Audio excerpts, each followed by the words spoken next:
For 18 years, one woman lived completely alone on a barren island in the Pacific. No tools, no community, and no guarantee another human being would ever come back.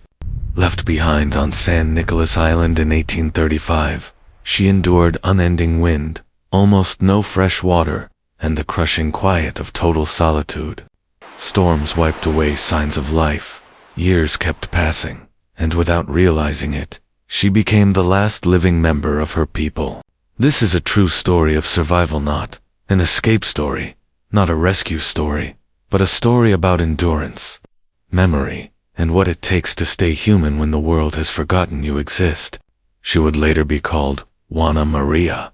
That name was given to her after she was rescued, shaped by the customs of the society that finally claimed her again. Her real name, spoken in her own language, formed inside the culture she came from, was never written down. It disappeared with the Nicoleno tribe, quietly erased through violence, disease, and forced removal. When she was abandoned on the island in 1835, she became more than a lone survivor. She became the final living representative of an entire people. She probably didn't know that then. What she knew, with brutal clarity, was simpler. She was alone. San Nicolas Island sits isolated in the Pacific, about 61 miles off the coast of Southern California. It's long and narrow, shaped by wind and water, not by human hands. The island is exposed to constant ocean gales, with a cool semi-arid climate, frequent fog, limited fresh water, and very little natural shelter. Plants grow low and tough, bent by salt and wind, while steep cliffs drop into restless water. Living there has always demanded adaptation, and yet the waters around it are rich. Thick kelp forests move just offshore, feeding fish, shellfish, seabirds, and marine mammals. Seals pull themselves onto the beaches. Abalone cling to tidal rocks. The island can offer abundance, but only to someone who understands its rhythms and its limits. Before Europeans arrived, people lived on San Nicolas Island for thousands of years. The Nicoleno didn't survive there by accident. They survived through skill. They fished the kelp beds, gathered abalone, hunted seals, and built seaworthy boats capable of crossing open ocean.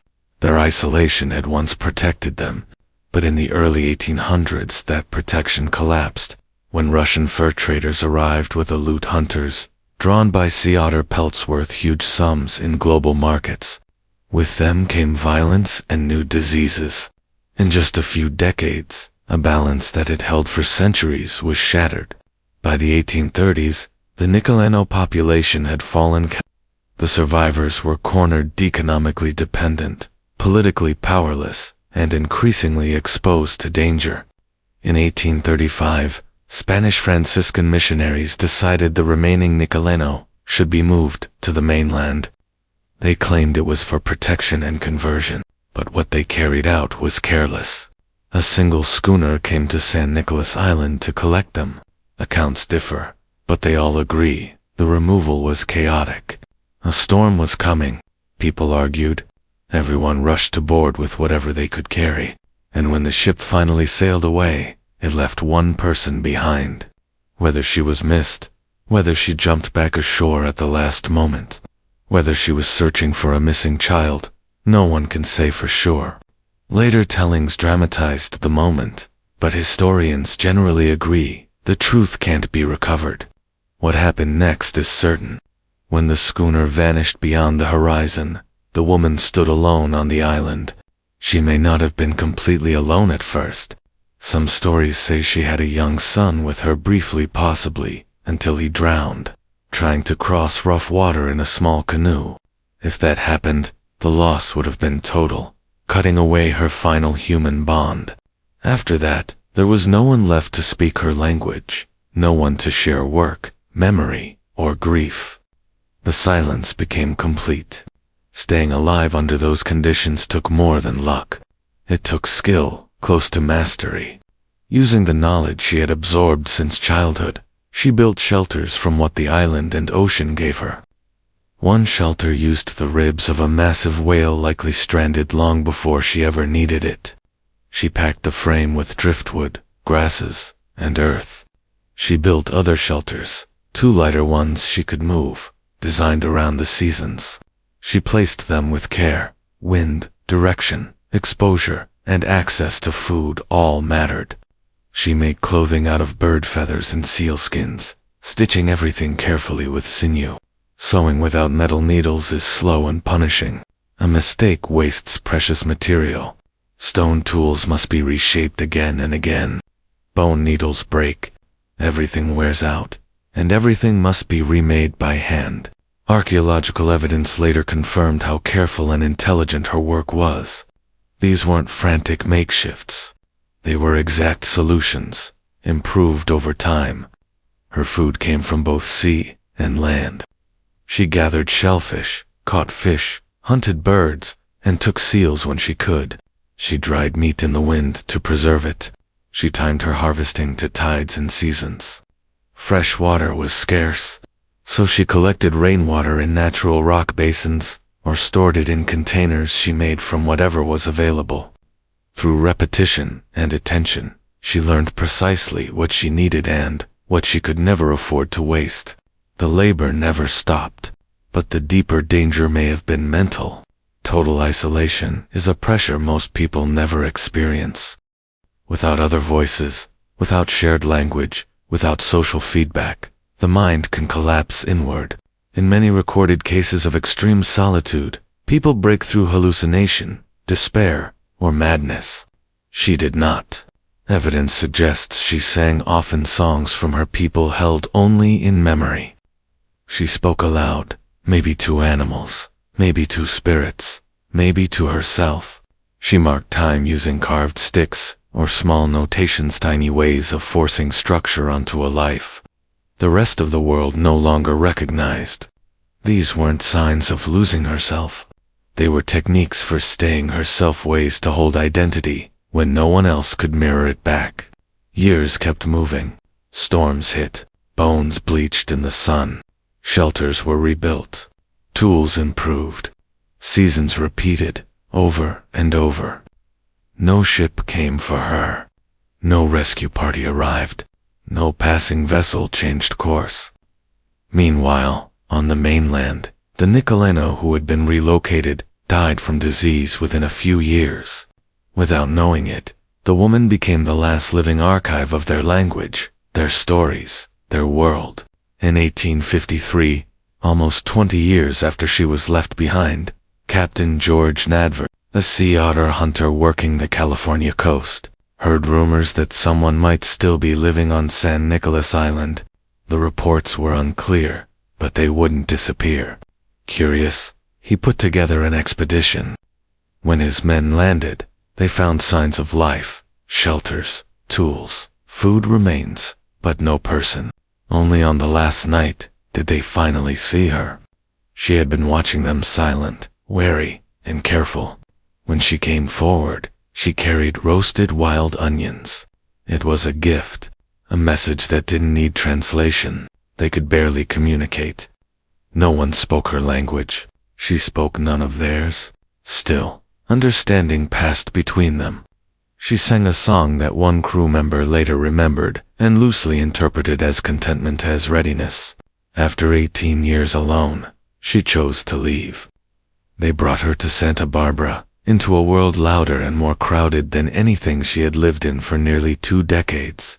She stayed with Knight of his family. People came to see her, driven by curiosity and pity. She studied horses, tools, clothing, buildings, objects completely outside her lived reality.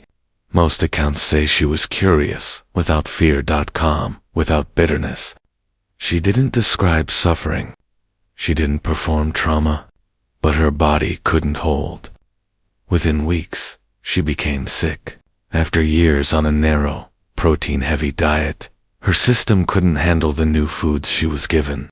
New bacteria and new pathogens hit an immune system that had been shaped by isolation. Dysentery is considered the most likely cause. 7 weeks after her rescue, she died. The irony is impossible to miss. She's survived 18 years, alone in a harsh world only, to die shortly after re-entering human society. The resilience that had kept her alive through deprivation and adaptation also made her vulnerable to the sudden excess of civilization. Before she died, she was baptized by a Franciscan priest and given a Spanish name, Juana Maria, the only name history now reliably holds. That baptism was both the first and last time her identity was formally documented. When she died in October 1853, she was buried in an unmarked grave at the Santa Barbara Mission Cemetery, laid among strangers, because no one understood her language well enough to record what she said, what she wanted, or what she remembered. The burial record noted only that she was the native woman brought from San Nicolas Island, baptized shortly before death out of uncertainty, not understanding. For decades, her grave had no marker. Only in the early 20th century did a small plaque appear, a late attempt to acknowledge a life that history had largely ignored. The things she made, containers for water, clothing, bone needles, tools shaped by hand, didn't fare much better. Some were held in museum collections, but many were destroyed in the 1906 San Francisco earthquake and the fires that followed. One of the most extraordinary pieces, a dress made of cormorant feathers, was reportedly sent overseas for preservation and study, then disappeared from the record and was never found again. Years later, her story returned through literature. Scott Odell's Island of the Blue Dolphins introduced a fictionalized version of her to generations of readers. Archaeologists later confirmed much of her lived reality through what she left behind: whalebone structures, stone tools, food remains, evidence that she existed, not as legend, but as a person solving real problems, day after day. Her story lasts because it refuses to comfort. It isn't a victory parade. It doesn't turn abandonment into redemption. It forces hard questions about neglect, colonial violence, and how easily a culture can vanish. And it offers no tidy explanations, only facts, silence, and survival. She didn't choose isolation. Isolation was forced onto her. That she lived says less about heroic destiny than about refusal, the refusal to lie down and disappear, just because the world stopped looking. For 18 years, she chose to live, and that choice, made again and again, with no witnesses, remains one of the most powerful acts of human resilience ever recorded. If stories like this move you, challenge you, or change the way you see the world, consider supporting the channel. Like the video, subscribe, and join us for more true stories of survival, resilience, and the extraordinary limits of the human spirit.